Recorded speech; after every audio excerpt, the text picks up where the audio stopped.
Coming up on It's Personal, brought to you by Gunderson Health System, we'll talk with Beth Balder-Schroeder about how you can shorten a cold, or can you shorten a cold? After all, it is the cold and flu season.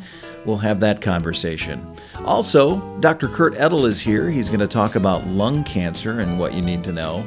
And a little bit later, an update on vaping, the vaping crisis in our area. That's all next on It's Personal. It's Personal is brought to you by Gunderson Health System.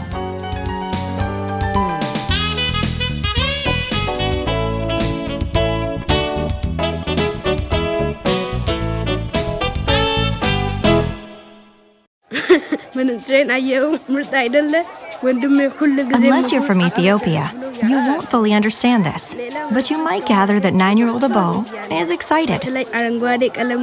Thanks to our eye doctors volunteering with Gunderson Global Partners, he can now see his friends at the new school and a future worth living. It's just one of the ways Gunderson Health System is combining love plus medicine. Learn how you can help at gundersonhealth.org/globalpartners.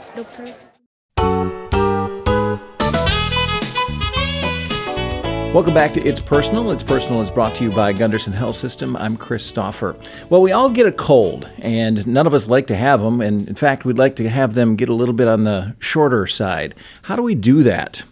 We're going to talk with Beth Balder-Schroeder. She's a nurse practitioner at Gunderson Health System in the pediatrics department about the potential of shortening the cold. Thanks for joining us. Thank you. Nobody likes a cold.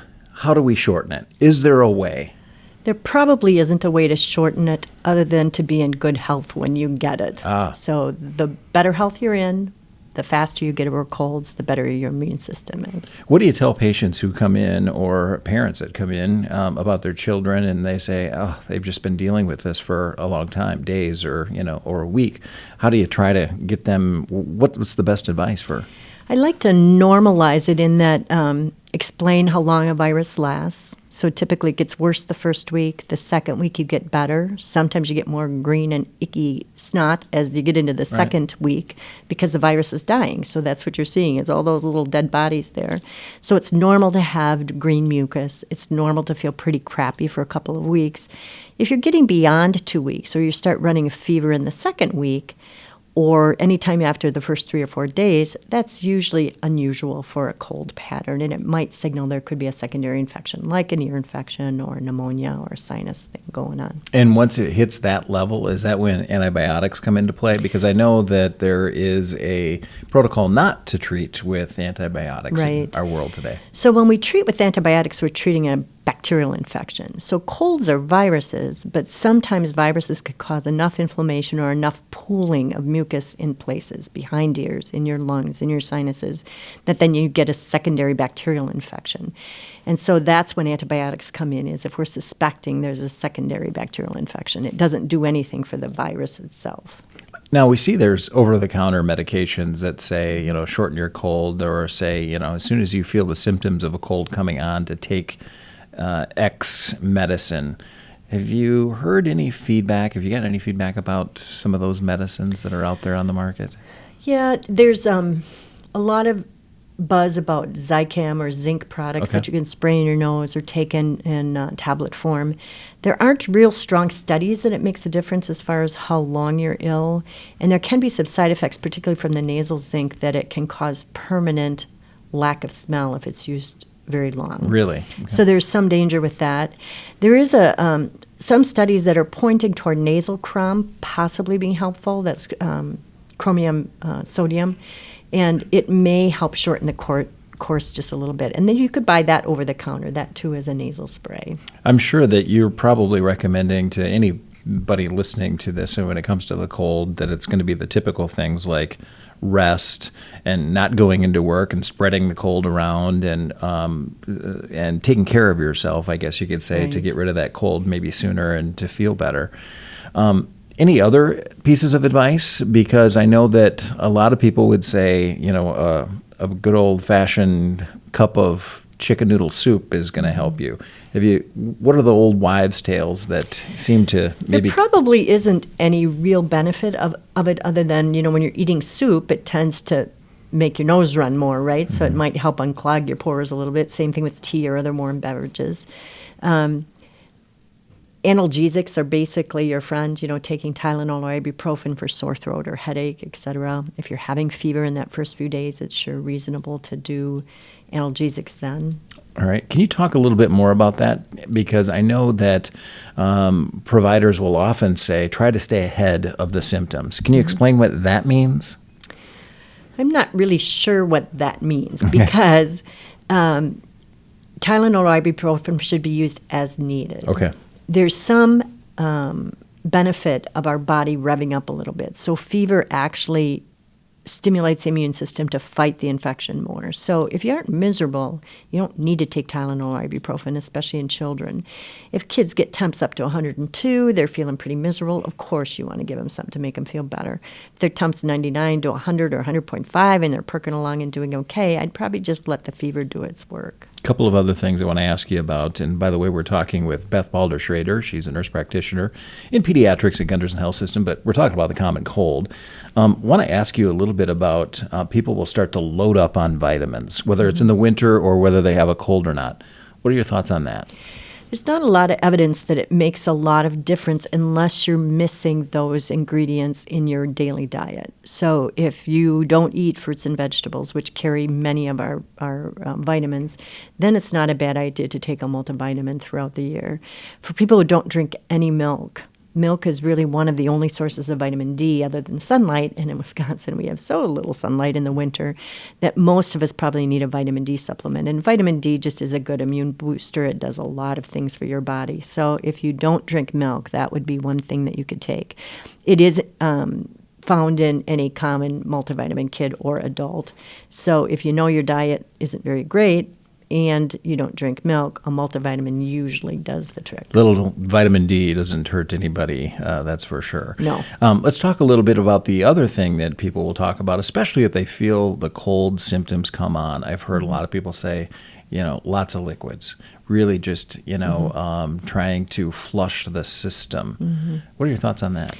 Well, it doesn't really flush the system, but whenever your body's hydrated, your blood runs better. You can mobilize your mucus better, things like that. So it's a good idea to push the fluids to get the rest that you can. Some people find that washing your nose with saline, there's things called the neti pot or other things that can help wash out your sinuses. And those, if you're feeling really congested, it really makes you feel better when you use those things. There's some evidence that maybe people who, when you first get a cold, you do a lot of washing of your sinuses. It may help flush some of the virus out. But again, there's not a lot of data behind that it really makes much difference. Sounds like we just need to work on this with the data more and more and find out what it is that can knock these colds down. And that leads me to my final question for you. How do you avoid the cold in the first place? Yeah, well, basically you want to be as healthy as you can. So if you're eating a healthy diet, you're taking your vitamins, you're getting enough sleep. Sleep is an amazing restorer of our body function, right? So if you're missing sleep, you're more likely to get hit by immune problems. If you have asthma, you have more issues with that. So the healthier you can keep your body, the better. And then just practical things like washing your hands, avoiding people who are sneezing and coughing, possibly during the winter wearing a mask when you travel on an airplane, trying to avoid really busy places where a lot of people are together, like going to the busier shopping places on the weekends, when everybody's there at peak times. And then keeping yourself home if you're sick. If you're running a fever, you shouldn't be at work or at school.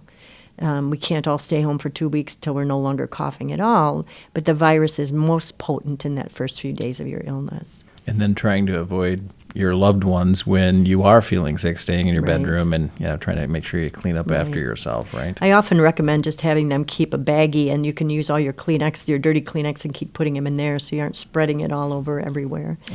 Yeah, good advice. Beth Balder-Schroeder, thanks for joining us, nurse practitioner, pediatrics at Gunderson Health System. Hopefully everybody's able to avoid the common cold, let alone the flu. Get your flu shot, right? Right. All right. We are going to be back with Dr. Kurt Oettel. He'll be talking about lung cancer. It's Lung Cancer Awareness Month. What do you need to know about lung cancer, and is there a screening out there that maybe you or a family member should be aware of? That's all next on It's Personal. It's Personal is brought to you by Gunderson Health System.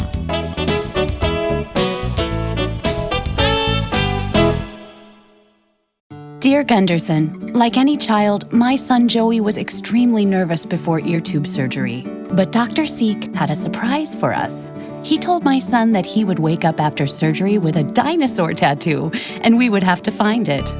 This caring and creative idea turned my son's fear into a smile.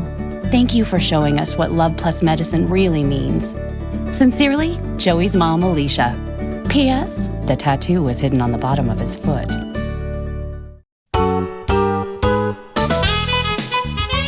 Welcome back to It's Personal. It's Personal is brought to you by Gunderson Health System. I'm Chris Stauffer. The month of November is Lung Cancer Awareness Month. Joining us to talk a little bit about lung cancer is Dr. Kurt Oettel from the Oncology Department at Gunderson Health System. Thanks for being here. Hey, Chris. Thank you very much for having me. Unfortunately, we have to talk about lung cancer. We do. It hasn't been eliminated. That's correct. It's pretty common, actually. Can you talk about the commonality of lung cancer? Yeah, so lung cancer, unfortunately, continues to be one of the most prevalent cancers that we see, despite the fact that we now have a declining smoking prevalence. And again, smoking, unfortunately, is the leading cause of lung cancer. And across the country, we're still seeing about 230,000 cases annually. Why? It's just because the smoking rates are going down doesn't mean that the number of cancers are going to go down now. It will happen in the future. So there's generally a 10, 15-year lag from the time that these rates decline till the time that we start seeing a real decline in the prevalence of smoking. The other concerning issue is that we now have a good screening test for lung cancer with a low-dose CT scan.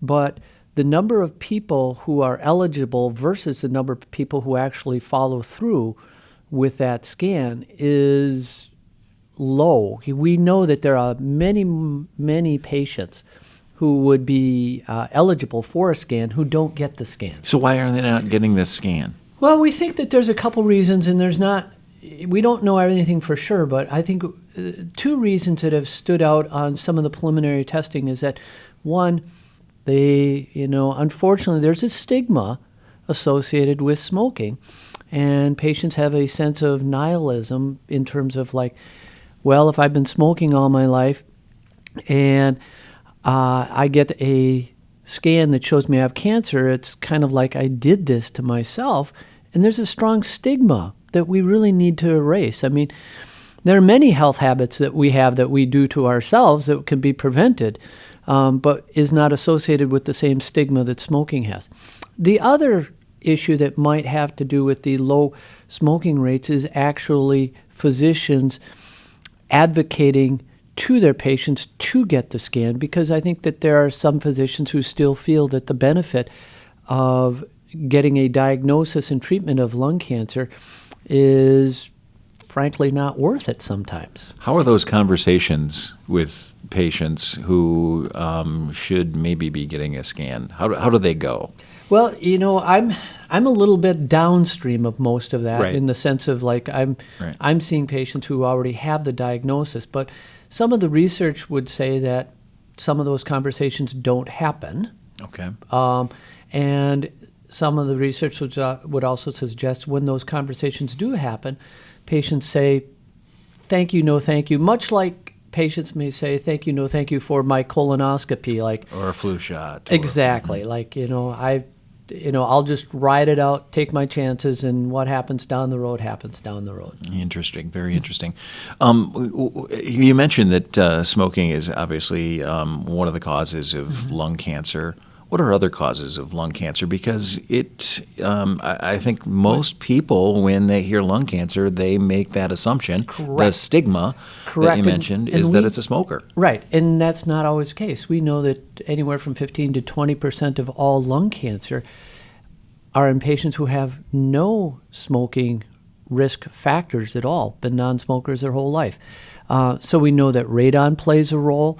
We also know that there are certain other environmental exposures, whether it be asbestos or probably exposures in the environment that we're just not aware of. Family history also plays a role, but what degree we can say they have a cause and effect is really hard to put our finger on right now. We're talking with Dr. Kurt Oettel, oncologist at Gunderson Health System, about lung cancer. It is Lung Cancer Awareness Month. Do want to talk to you a little bit about let's talk about radon, because we hear that, and I think a lot of us think, well, that's not at my house. Right, and we also know that the upper Midwest has a fair, for lack of a better term, prevalence of radon, and it's nothing you see. It's nothing that is sort of tagged that says, oh, you're going into a high radon exposure area.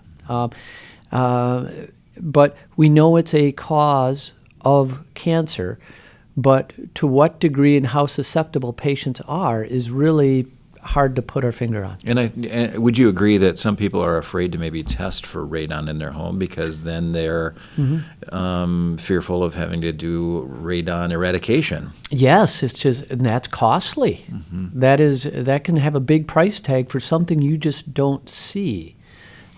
Yes, absolutely. But the cost of someone's health is certainly much more prevalent. Right, but and again, it kind of gets back to if I don't see it, I'm not aware of it, it's not an issue affecting me day to day, I'm just going to take my chances and, see what happens down the road, assuming that nothing will happen down the road. And I think that's a lot of sort of patients' perception. The other issue that is really sort of in the back of many patients' minds is cost of care. So if I'm not investigating this now, I'm not there won't be any financial obligations, liability. Or burden. Exactly. Okay. Exactly. That's certainly a challenge, I know, in healthcare in general, Yes. and not necessarily just associated with lung cancer. And by the way, from what I understand, La Crosse County does offer some radon testing kits Yes. that are out there. So Yes. if people are certainly interested in doing that, they can contact the county health department about that. And I know Gunderson has offered those in the past Yes. as well. Yeah. Lung cancer, though, when it comes to lung cancer, obviously I've heard early diagnosis is so much better. Absolutely, and that's one of the reasons that I think if there's any message we really want to get out there, is that lung cancer screening, one, relative to other healthcare costs, this is cheap. This is a bargain, and if we can pick up lung cancer early stage, patients do so much better than if we're finding lung cancer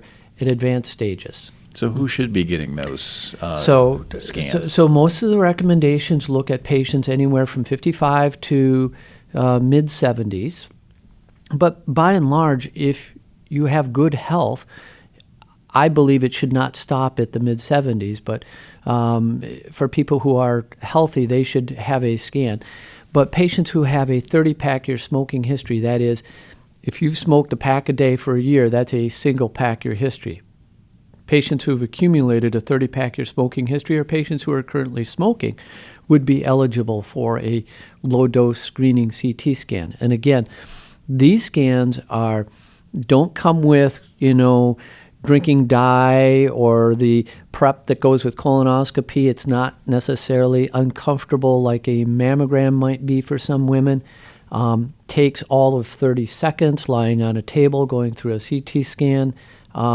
Really, the test itself is probably the easiest screening test that we have in medicine. So if your advice would be talk to your provider. And Absolutely. As a provider, you're probably encouraging providers to talk to your patients. Absolutely, yes, absolutely. The more patients that we can get screened, because I gotta say, seeing a number of patients with early stage lung cancer is very gratifying to know that they may have had surgery and they have no further treatment. They're not going to get chemotherapy. They're not going to get radiation. They're not going to go through the difficult treatments that we put patients through. Mm-hmm. Lung Cancer Awareness Month, the month of November. Dr. Oettel, we want to thank you for this conversation, but we want to invite you back. We're going to take a time out, and we're going to talk about vaping. It's in the news all over the place. In fact, a teen in the Midwest went through a double lung transplant. We're going to talk about vaping with Dr. Oettel. That's next on It's Personal. It's Personal is brought to you by Gunderson Health System.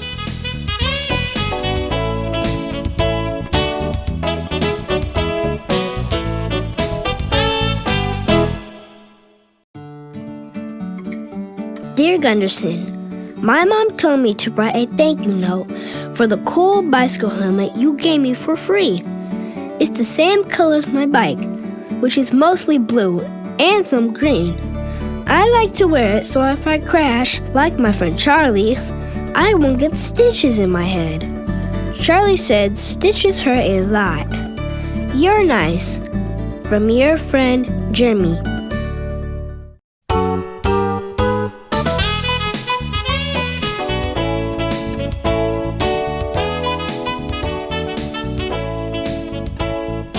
Welcome back to It's Personal. It's Personal is brought to you by Gunderson Health System. I'm Chris Stauffer. Dr. Kurt Oettel is joining us again to talk about vaping this time. We just wrapped up talking a little bit about lung cancer, but this seems like it ties right in because I think there's a lot of fear about what we're going to learn about vaping 5-10 years from now. Vaping still relatively new to our lexicon. But something that we're already seeing damage from. Can you talk a little bit about vaping and what we're seeing in the healthcare community? Yeah, so certainly from our standpoint as cancer doctors, we look at smoking as the biggest risk factor for cancer, particularly lung cancer, of which I see a lot of patients. We look at vaping as sort of the next smoking risk factor. We look at vaping as probably a gateway drug. That is, patients who vape certainly are prone to developing addiction to nicotine, which can translate into smoking. We also know that vaping, we don't have 10-year data on, and we know it's completely unregulated. So I think it's really a disservice, and I find it somewhat personally offensive for some of the vaping ads or advertisement to suggest that this is safe. And I also see it as really a disservice to suggest that vaping can be beneficial in helping you get off of smoking. Yes, there is some evidence that says that smoking cessation rates will improve with vaping, but I think you're trading one problem for another. And I know you're trying to choose your words very carefully, and I appreciate that. Mm-hmm. But I think what many people may not understand is that sometimes the nicotine levels in vaping are astronomically higher than smoking. Absolutely. Absolutely. And it just comes in a different form. It comes in a different form. And again, I see this as a gateway drug. The other thing is we don't know what else is in vaping in terms of carcinogens. And are we going to see a rise in cancer incidence in a decade from now because of the vaping now? And I think that would follow sort of what we see in tobacco products. I'm sure you're certainly attuned to what's happening in the circles of oncology and in the circles of the medical community. What are they saying about vaping? What are the journals telling you about vaping? Well, they're telling us two things. One is vaping is not safe. In the acute side effects we've seen all over the news right now, we've had 40 deaths related to vaping, more than 2,000 vaping-related injuries of lung injuries, and I suspect that those numbers are only going to climb, despite the fact that they might have a causative effect, but I think that's just the tip of the iceberg. So we see that sort of immediate problem, but we also see the complete unregulation of this industry and the additive probable carcinogens in vaping products that we have yet to identify. Now, I understand from reading about some of the deaths, you mentioned that there were over 40 people nationally that have passed away due to vaping, many of them teens, that many of the teens are putting other things in the to vape, and it's some of that is causing some of the problem. What else are we learning about what teens are doing with this? And I don't want to just pick on the teens because it is not just teenagers who are vaping now, but what are they doing? We don't know, and it's completely unregulated, which is one of the problems. Is that I think in this case it might have been I believe it was vitamin E acetate that we can look at, say that has a commonality. But I think with time, we're just going to see more of this, as this is a completely unregulated industry. Let's talk about let's throw the crystal ball question at you. What do you think is going to happen 5 and 10 years from now? What are we going to learn about vaping? My concern is in 5 and 10 years from now, this is a gateway drug that we will start to see increases in smoking rates for people who change from vaping to cigarettes. We may see vaping in and of itself be every bit the risk factor for cancers that we see from tobacco related products. And I think we will continue to see the vaping industry push back and suggest that vaping is safe and vaping will increase smoking cessation rates.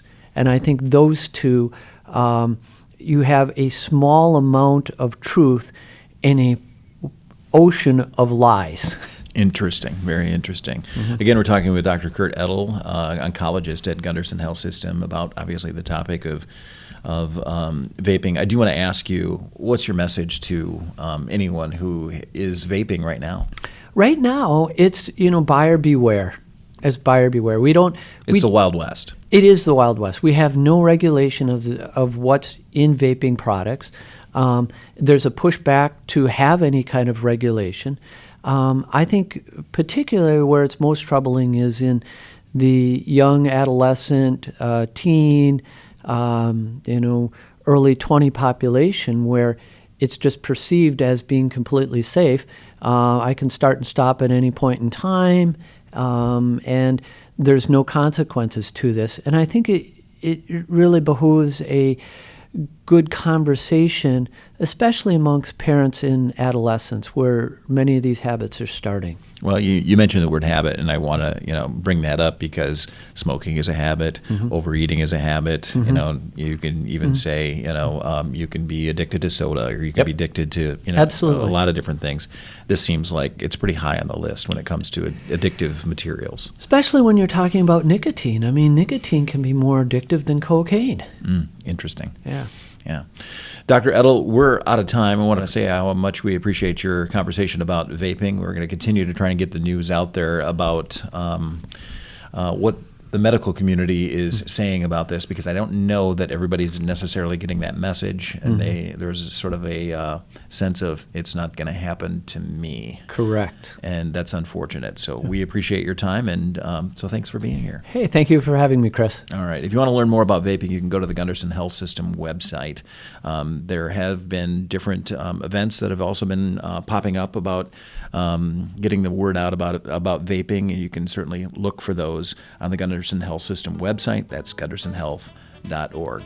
That's going to do it for this edition of It's Personal. It's Personal is brought to you by Gunderson Health System. I'm Chris Stauffer. Thanks for joining us.